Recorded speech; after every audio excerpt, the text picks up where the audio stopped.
Climb 6 of the world's tallest mountains and evade dangerous obstacles with Alpiner. Be careful, the abominable snowman is waiting for you atop Mount Everest. So says the Alpiner manual. And I don't know about being careful, but as for the adventure part, I am definitely here for it. Given this is a game that I've barely touched in the last 20 years. And that just seems odd, since Alpiner was one of the games that really got my attention as a kid. So I feel like there's definitely a nostalgia goldmine in them thar hills. The other big 82 era TI-99 carts that got my attention were TI Invaders and Parsec. But I've gone back to play those games plenty. It's really just Alpiner I've left on the shelf, ignored for decades now. So I figure it's time to fix that, because Alpiner is pretty iconic as a TI-99 game. This is a TI-99 title that deserves attention for better or for worse. But whether it's for better or for worse is really what I'm here to decide today. Whether Alpiner is actually a good game, or just a bad one that happens to be rather important to the platform, and which I happen to be nostalgic about.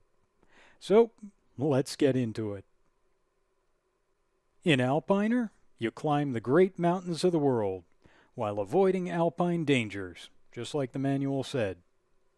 But the first thing that manages to make the game memorable comes before any of that. It's the title music, which is a TI-99 classic for its own sake. Of course, it's not an original composition. It almost never is.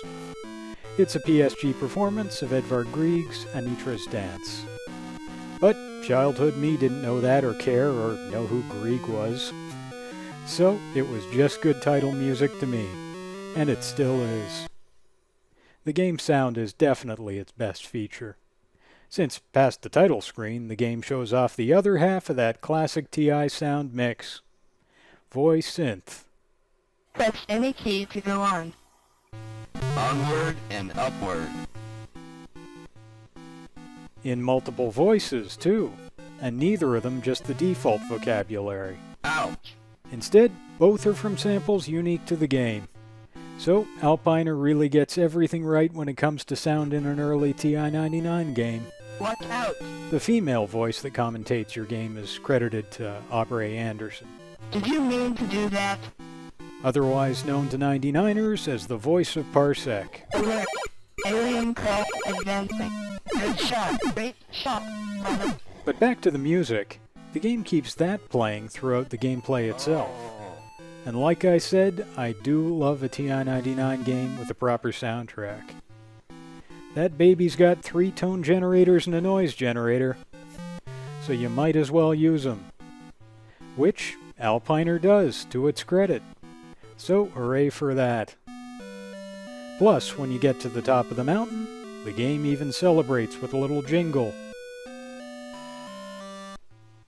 The synth can be pretty odd, but, well, that's all in good fun. One of the samples that plays when you run into something is Yuck! so the Alpiner's always running into trees and going yuck. Which does seem a little odd. Seems like mountaineers ought to have a more positive relationship with nature, but maybe it's adversarial. What do I know about mountaineering? Everything I know about mountaineering I learned from Alpiner, and I haven't played it for 20 years. Help! And there's more fun synth than the taunts the computer voice throws at you. Getting tired already? Seems kind of cruel. But sometimes you gotta laugh at yourself playing a game like this. Because honestly, this game is pretty cruel. Here we go I again. get the impression this game was meant to be kid-friendly. But I also get the impression it wants kids to really honestly suffer. There's a certain amount of strategy to Alpiner. But there's also a whole lot of goddamn randomness. And the best strategy you've got available to you to deal with that randomness is kind of ridiculous. That's moving to the edges of the screen to avoid rock slides and threats, which mostly focus on the center. An expert mountaineer always cuts himself in half, then climbs the mountain with half of his body independently climbing either side of it.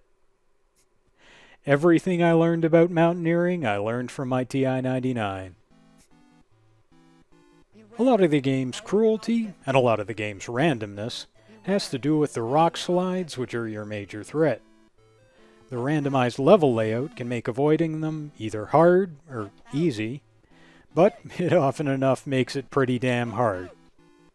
The more the level forces you into the middle of the screen, or forces you into tight spaces anywhere, the more likely you are to get hit by those rock slides, and the less likely you are to be able to avoid them. So you've just got to hope the Alpiner gets lucky as far as the lay of the land goes, and you get a clear route to the summit, 'cause you might well not. The game has 18 levels in 3 rounds of 6 mountains each, but I think most players will have plenty of trouble getting through the first 6. At least I did, and I like to believe that no one is better at video games than me, even when I haven't played one of them for 20 years. And the mountains do get taller and more dangerous as the game goes on, so the falls get longer and longer and longer when you fail. Falling 7,000 meters from near to Everest's peak all the way to the bottom is pretty soul-crushing. Though, oddly enough, not body-crushing. An Alpiner always lands on his feet, I guess? The game's manual says if we get to the summit of Everest, the abominable snowman will be waiting. And I've got some bad news for you folks. This is the least abominable snowman you've ever seen, or I've ever seen, or anyone's ever seen. I have definitely seen abominabler snowmen. As far as abominability goes, this is not peak snowman, folks. You can see what they were going for with the game slowed down to get a solid look, but it's pretty hard to make out during play. This is not much of a boss battle, though to be fair to the game, boss battles weren't much of a thing in 1982. So you can't really complain about the game not having something that games didn't tend to have. He just moves across the screen and, well, it's hard to tell what you need to do to avoid him, or even what he is. So in the end, the only thing abominable about this snowman is the graphics. And that is part of a bigger problem here. So let's talk about that.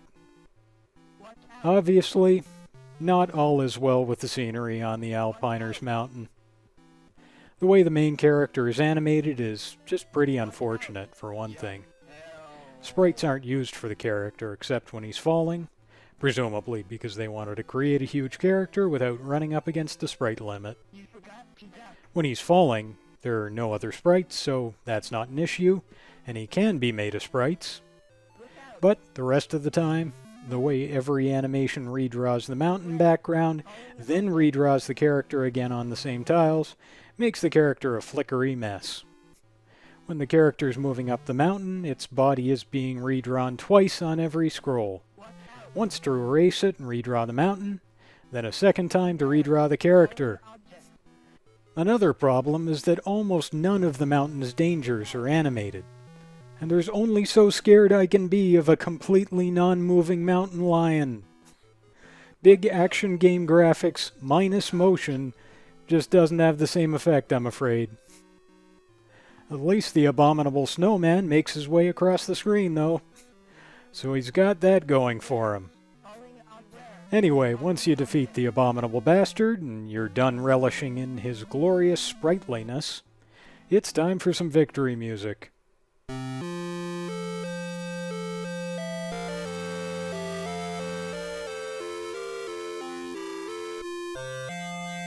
Then, it's on to your next trip through each of the 6 mountains, if you dare. But now with more threats like avalanches and ice falls.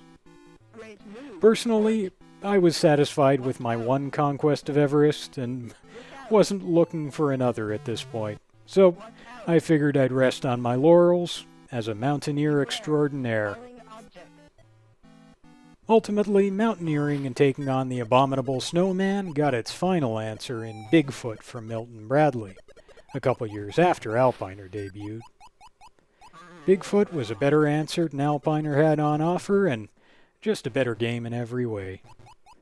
Smaller graphics, yes, but brilliant gameplay. So I'd say the TI-99 did alright, as far as mountaineering and Bigfoot killing goes in the end. Alpiner lacks a lot of the refinement TI-99 games got later on. Obviously, they wanted to feature big characters and big graphics, and gameplay kinda took a backseat. The sound is genuinely pretty good though, as I say. The synth is really good, the music is good, Look out. but yes, it's kind of an eyesore, honestly. Beware. And there's just not enough room for skill and strategy amongst all the randomness. For childhood me, I think Alpiner genuinely was a pretty good game. I didn't care about digging deep into endgame strategy, so it didn't matter there wasn't much there. Beware. And I liked the big colorful graphics and the great sound. Following object. But for adult me, yeah, there's just not enough there. I need more from a TI-99 game these days. I did play it a whole lot for a few days there, but Everest is conquered, and the Alpiner can head on home. Thanks for watching, folks, as always. If you'd like to see my TI-99 content and coverage in the future, just hit subscribe. And I'll do my best to keep it coming, because our little 16-bit system has plenty more computing left to do as I see it. And there's plenty more I look forward to doing on it myself here.